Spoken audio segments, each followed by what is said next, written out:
How you think South like stayed out of all that like all that Diddy shit that's going on? You know, like how niggas be getting towed down from, you know what I'm saying, different I'm gonna places. tell you something, man. Atlanta is the greatest place on earth, and it's also the greatest trick on earth. Atlanta has niggas here who I got niggas that I know, and I know y'all know that. I got a nigga from College Park that don't come to the city. Nigga, he know every street nigga in College Park, he know every politician, he know every restaurant, he know every club, every whatever, and he feel like he the nigga on that. Why the fuck do I need to go to fucking LA to prove I'm the nigga out there? So I think that Atlanta will make you feel like you're the shit without being the shit. Like you could just have a house in Atlanta. There's niggas out here that just got a house because their granddad left it to them from the 80s and they think they the shit. So it's not a lot of niggas in Atlanta that we grew up with that wanted to get it. Cause they kind of felt like they had it already. Like I came down here at 11, nigga. I was blown the fuck away by Atlanta. This shit made me. It was like, I saw 2-parent households. I saw niggas' dads working, and then I ain't never seen that in my life. A dad working is in the house. That wasn't my story. I didn't know nobody that had that story. Okay, well he's saying though, well, why do you think that below the Mason-Dixie, if you talk about our high end? I mean, and the answer is because we got land and we free. Nigga, we don't have to work here. Like you don't have to, nigga. You can make $100,000 in Atlanta and live like a king for the rest of your life. So for me, it's like this. That's the difference between the South and the North. Like you got niggas in the South that just good being in the South. That's why I love Atlanta so much. When I moved to Atlanta, nigga, Kilo was the shit. All everybody was playing with Do You Hear What I Hear? I ain't never heard that shit in my life in New York. And then I come to Atlanta, and Atlanta ain't even asking me about y'all like New York shit, but it was like Kilo I go to, and I'm like, we didn't even know that in New York. And y'all still was celebrating him like he was God. And then Atlanta becomes the shit. And everybody like, oh, y'all ain't whatever. And it's like, nigga, we been the shit. Nah, I'm talking about like how niggas, like you see how like Master P, Jay Prince, all them niggas ain't never had them allegations on them. I'm talking about like the allegations. How you think the South stayed away from allegations? I'll say this.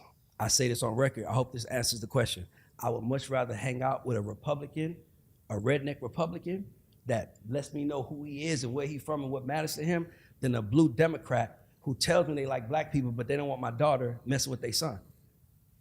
Right? So think about it from that standpoint, right? In the South, we understand exactly what it is. We clear. Am I tripping? We no, clear. You're not tripping. Nigga, okay. hey, nigga, in LA, you be hanging out with the white man at his house and think your kids is his kids and y'all the same and think you above it. Yes, and nigga, in Atlanta, nigga, nah, nigga, we and the South, Master P ain't with that shit, nigga. I'm in New Orleans, nigga. What I like caught him with a white girl and some bullshit. Or what I like getting caught raped with somebody. I'm from the South, nigga. Them motherfuckers hang us down there. Yup. So to me, that's what I would say. I just think that we just understand that that's not for us. Like I always say, the Kardashians would have never been built in Atlanta.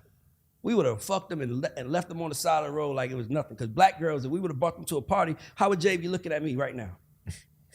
Nigga, you got some motherfucking nerve coming in here with that. So in Atlanta, we gonna hit them. We gonna hit it. But we ain't bringing them in public. Nigga, like, name one Atlanta nigga that got caught up with those other girls. Not even that. Name an Atlanta nigga that got caught up in an interracial relationship outside of Atlanta. It's only one. And nigga, he got it back real quick, Jeezy. The only nigga that really got in some shit, and then how was black girls looking at him? You sure? Okay, we fought with you, we trust you.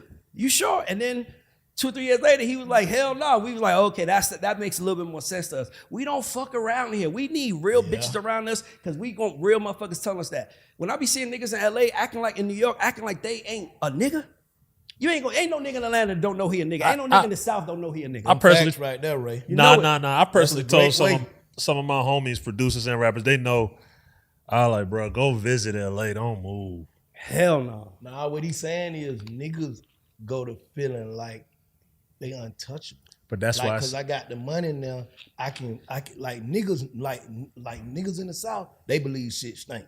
What he's saying. Yes, we like, know. I know these folks are high. I know that throw me under the bus tomorrow if they could. Fuck that. You ain't gonna get close to me. Yep. Nigga, I ain't trusting you. I ain't trusting you. But what I'm saying is why go to LA and let the reality distort? Because they feel like Banks said, they feel like going to LA is above.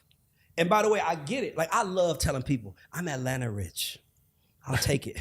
I'm Atlanta rich, nigga. Right. Nigga, hey, nigga, and I'm cool with that, nigga. Yeah, my house cost $1 million. It's 14,000 square feet, and I paid it off, nigga. Yeah. Meanwhile, y'all LA, name how many niggas you know in LA that own houses?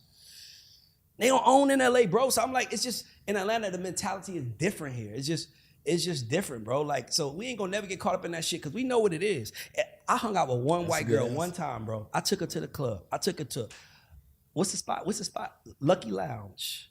Man, the way y'all them black girls are looking at me like, yo, Becky, it was like, nigga, you would have thought I had a motherfucking dildo on my head. Like, nigga, not you. Well, I'm just chilling. I'm just having a good time. Not that. And I'm like, oh wow. So Atlanta's just different, bro. It's just, I love being from the South, man. But I think another thing too, like going along the lines of what you and Black are both saying, is that when it comes to like with the whole Diddy shit or whatever, like well, not we, but people in the South have our fun. You know, we have our parties, we have our, you know, functions and events, but we have them within certain parameters and boundaries, and we keep the circle small with those types of situations.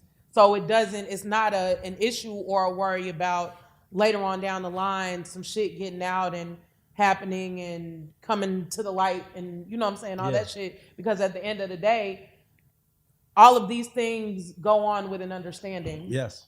So I couldn't have said any better. It's funny because like if they like, imagine NBC Universal. No, let's say imagine Paramount Pictures was like, this Big Facts thing, this is big. Let's go get them. They don't know. They can buy y'all houses next door to them. This is y'all house where y'all gonna live. Okay, cool. But how many days a week do I have to be out here though? Cause I'm going home. I get homesick. I get home. That's what I'm saying. It's just, it's us, bro. Mm-hmm. Atlanta is like soul food.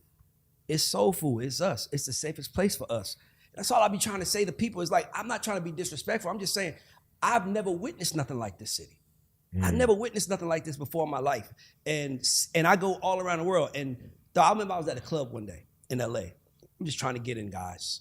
I've stepped on the security's toes. Somebody pushed me to security. So the security kind of literally stepped on literally, I was like, because I'm like, toe. you know, you stand up and somebody, you know, push. I was like, I stepped on top. I said, my bad, man. He said, watch where you're going. I said, bro, you didn't just see somebody push me? So I don't give a damn what somebody push you. Watch where you're going. I said, so this is what I do. So I talked to the person right next to me, white. I said, see, this is why I like Atlanta. Because a white boy like this would never talk to a nigga like me in Atlanta like this. Because he know I got little niggas that'll pull up and shoot this whole bitch up at night, talking to me and just to fuck with you, nigga. Mm-hmm. And you know, he kind of chilled after a while. I'm like, bro, I'm not used to white people talking to me with anger, my nigga. Calm the fuck down when you talk to me. And by the way, I'm a calm too. I ain't saying I'm a gangster, but how you talk to me like that? I'm from nigga, where I'm from, nigga, they'll kill your ass. Nigga talk to me like that. Nigga, white boy to my dog. I stepped and I said sorry? And then like I stepped on your toes like, fuck you. I was like, my bad, bro. He was a dick. But you know what? He ran into a free nigga. You used to run into them own niggas. An own nigga always worry about what his owner think. Mm-hmm. I'm free, nigga.